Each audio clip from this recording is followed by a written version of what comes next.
I think a lot of people don't know that I actually wanted to do paleontology growing up. Long story short, I picked law, wanted to move to Cape Town. It's always been the goal, and it still is. And then a friend of mine who's passed, 𝗵𝗲𝗿𝗁𝗿, was working with 𝗵𝗿𝗿𝗁𝗿 and 𝗔𝗔𝗻𝑠, and he said to me, listen, I heard you want to move to Cape Town. I think you and Johnny will work well together. Here's Johnny's number. Phone him. No promises, but I reckon the two of you will work well together. He might want someone in Cape Town as well. And the rest is history. That's how we stumbled across it. And yeah, I was working in labor law for about 4 or 5 years for that employers organization prior to joining Johnny. And yeah, long may our relationship at Global and 𝗔𝗔𝗻𝑠 continue. You'll know a global person when you see one. And I think inevitably that core value of relationships. And in 2009, someone came across me and said, who do you work with?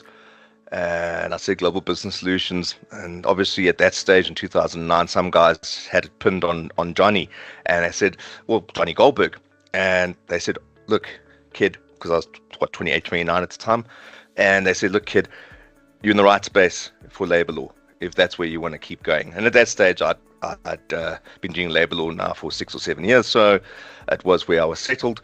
And they said, you're in the right space. I will always work with Johnny Goldberg because, number one, he's a tough, and I won't use the word he used, but it rhymes with custard in terms of business. But in terms of ethics, he's the most ethical person you'll ever meet from a business perspective. And then I knew I was in the right space, and I think that's what defines us as relationships, strong ethics, and inevitably finding solutions for clients rather than just giving the straight line labor advice. Strong labor solutions, speed to market, and that's what differentiates us. Same quality as you get from any big firm out there. Speed, accessibility to market, and relationships. Well, I think inevitably, because our business, it's often used as a catchphrase in organizations, being client-centric. That's the trouble with a lot of businesses. It's a catchphrase often. With Global, it isn't a catchphrase. We are exceptionally client-centric.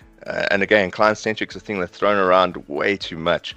But with us, it's real. Our clients are important to us. We realize that it's only because of our clients that we exist.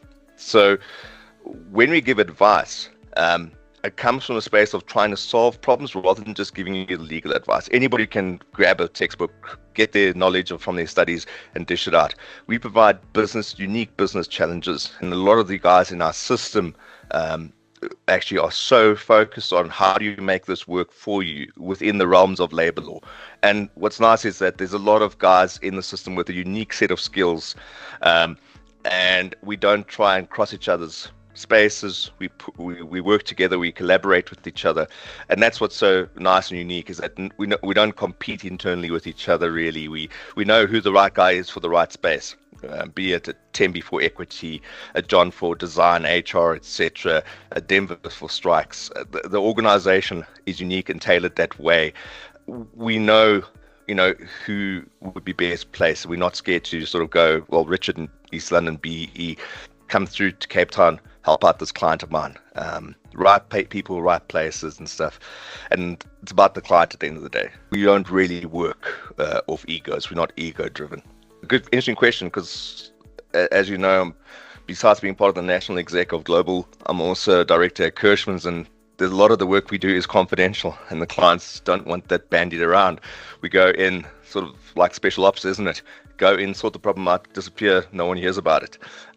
But one scenario that jumps at me was in the labor law amendment process. Now, that's another thing that sort of separates Global from the rest, I suppose. And again, I don't try and slag off other businesses, but what separates us, besides what I've told you earlier, and relationships which go back to 1989 even, what separates us is that we've got Johnny at NEDLAC. Johnny's the labour market convener at Business Unity South Africa. We've got 𝗵𝗵𝗿𝗁𝗿, who's an employment equity commissioner. Previously, John was an employment equity commissioner, and John's very involved at a very strategic level across a lot of businesses and a lot of business spaces. We've got at one stage, I was in the parliamentary parliamentary consultation team for Business Unity South Africa in Capes, and I did the public consultation process, the service teacher roadshows, etc. So we're very well placed, and there's a lot of other guys in the system as well that are enshrined. Natalie Singer, as an example, part of the UIF task team during COVID. So we're very well placed in terms of knowing what's possible, what's probable, and what is definite in terms of legislative developments. And there's no doubt, if you look at who gets to hear it first, it's us. There's a number of times where Johnny's been called into top 5 law firms to do a talk about what's coming.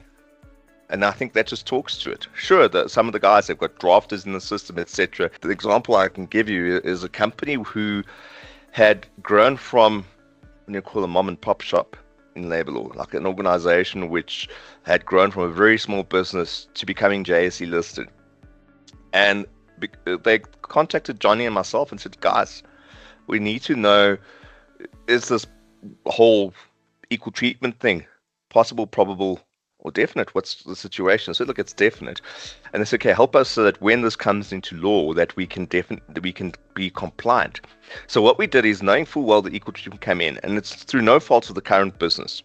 The father who had started the business had rewarded people based on performance, based on his own subjective assessment, and given high increases to others. And with that, there had been a wage gap that had come into play, which obviously the effects next year and the next years and the next years compound over time. And there wasn't a real justification other than, well, dad rated this guy's performance more than the other. And we put a good remuneration policy in play, bringing in guys in our system who had knowledge in the space, having them check at a guy like Craig Kirschman, also have a look at it and say, look, is this legally going to pass muster?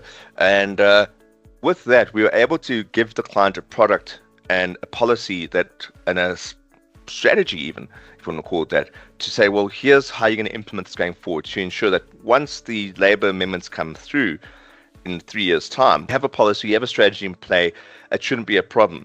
So when the trade union woke up in 2016 to say we want to challenge this, a year after the amendments were kicked in, the client already had a good solid strategy in place, a good remuneration policy, clear strategy, and equal treatment was not a problem. But it's about being proactive. It's about giving clients proper business strategy to be legally compliant. Well, I think the one thing that really stands out, and there's been a lot of innovation. John's been great at putting those innovations in place. He's got a very special mind. Credit must go. I think the biggest jump for our business is the space of AI. And then inevitably _�𝗏𝗏 heads it up. So credit must go to _�𝗏𝗏 for what's been done in that space in AI, and Johnny for supporting that decision and giving the tools, the time, the space, etc., so that that tool could be developed. Something that Johnny's been speaking about for the longest time with his work around the world. He spotted, and people who attended Update would know he's been talking about this, no need for a polygraph, there's going to be a bot come some stage, etc., for years and years and years. And we're starting to see that tool, those bots across the different spaces, really taking off. Inevitably, with business, with every challenge comes an opportunity, and AI was going to happen, and it was happening. And it's a question of, do you just roll over, or do you try and get on top of it? And the leadership of the team decided to get on top of it and assist the guys to get to really integrate it into their daily work. And I see a lot of our team also using it as well from an AI perspective. But from an achievement perspective, I must say the bots probably is the biggest achievement in the last 5 to 10 years in our business. One of the questions that came out to Adrian Gore was, how do you maintain a work-life balance? And he summed up what in essence I couldn't quantify prior to that. He said, guys, there is no such thing as a work-life balance if you're the CEO of Discovery, which he was at the time. He says the white picket fence doesn't exist. You need to decide what a work-life balance is for you, and then once you have that, be comfortable when you are happy as your own family that with your work-life balance, then that's your definition of work-life balance, then that's your definition of work-life balance.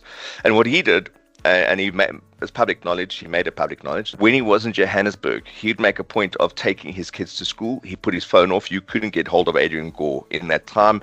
Guys who worked closely with him knew, don't bother him, he's driving with his kids. right? Same principle applies with me. If I am in Johannesburg, I travel a lot, right? But if I am in Johannesburg, where my son's based, where possible, I take him to school if travel allows, and then I try not to be bothered. I'm not as diligent, I suppose, as Adrian Gore, not answering my phone. But by the same token, those who know me know that, and I acknowledge and thank them for that mutual respect they show in not phoning me during that time where they know likely I'm with William in the car. And that's my time with my son in the car, and we chat, and sometimes we just quiet getting ready for our days. He gets quiet in days. But when I can go to matches, I make a point of going to matches on the cricket field, playing his game, but Dad's there, So I think it's important that, and I concur with Adrian Gore, is that as an individual, you need to decide with your family what is the work-life balance that is acceptable to you as a family, and what then makes that. How I've done things, and I'm not saying it's copy and paste. Everyone needs to find their own space, and perhaps the first thing is find your own space. Find an organization that doesn't conflict with your ethics, doesn't conflict with you as an individual. I suppose it sounds idealistic, but do what you love. I think a lot of times people go to work not liking what to do. We all have bad days. We all have days where we're down. We all have days when we're up. But to be honest with you, whilst we do have those days where that 6 o'clock flight is a little bit more challenging than yesterday's 6 o'clock flight, I personally love what I do. So that keeps me going. I like the guys I work with. Find something that works for you. Find an organization where you have a good relationship, you love what you do, but importantly, from a law perspective, grind. Work hard first. Don't try and have the Ferrari and the senior leadership role first up, right? Everyone started somewhere. And I think inevitably also is to remain humble. I think humility is important. Treat the cleaner and the CEO, you're going to have the same conversation with me, right? Whether you're the cleaner or the CEO, I treat you with the same level of respect. And for me, that's important. There's no single culture at GBS, let's be honest. I do think it's multifaceted, and it's often difficult to pin down what makes a GBS person, but ethics, integrity, performance, accessibility, and accountability and transparency, those are the things that really jump out at me, and obviously it impacts how you deliver. There's a match in terms of how I do things in my own personal career prior to Global, and how Global does things, and which explains why I've been here for 17 years. I think what's exciting is the new blood in the system. I think there's significant depth to the organization, and no doubt with that new blood, new avenues, new channels of billings. I often tell people often go, well, we can't train people up because they're going to take our jobs. And I always tell people in business, because that's where succession planning in South Africa goes terribly wrong, is why would I want to stay doing the same thing where I can sort of help bring guys up and then them take that job, and that opens me up for other billings, which opens up other revenue streams. And I think it's pretty exciting that we have guys coming through the system that will replace us, but by the same token will push us to be better in other positions and create other revenue opportunities for ourselves and the organization. It's exciting. From a labor law perspective, being around guys in the space that have been there, done that, got the t-shirt, Johnny and Craig, a guy like John. Tembi's been around employment equity since the beginning as well with me, and I think with that it sharpens your skills, adds to your skills, and ensures that your advice is more business centric. And perhaps as an attorney before, you tend to be pushed by businesses that you work for to give conservative advice, but in that way trying to protect yourself, and that hasn't sat well with me always. And here at Global, we embrace that, not risk taking unnecessarily, but proper business advice where you don't try and just cover yourself as an attorney, give the easy conservative advice. You find a business solution, and what's nice is we brainstorm, we learn from that. So it's something that I think I said earlier in the interviews that Johnny said I can't teach you much about labor law, which was an understatement. He can teach me about labor law, and he could, but he said I'll teach you about business, and that's something that I've grown a lot more over the years. Is around business, and there's no doubt that that continues.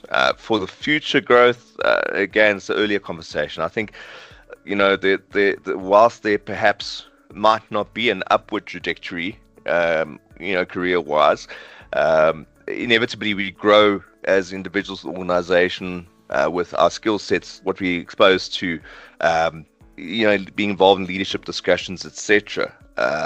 And inevitably you continuously grow. I tell people, especially the younger guys who want to grow by promotion, is that, pretty much by the age of 30, and perhaps 35 with a director role, that's where I've been. And so people go, oh, but Grant, 10 years have passed. But growth is that much more. Growth is exposure type of work. Involvement in conversations that matter, being involved in the business's strategy. It's being able to lecture. I've been lucky to be able, there's no doubt that the connection to Johnny, the connection to Global, assists with me being put in right spaces. Also, potentially, if it doesn't put you in the door, it puts you around the front entrance of the door. Sure, you as an individual working in an organization has to kick that door down and perform. But at the end of the day, lecturing for a number of institutions around the country, that will continue.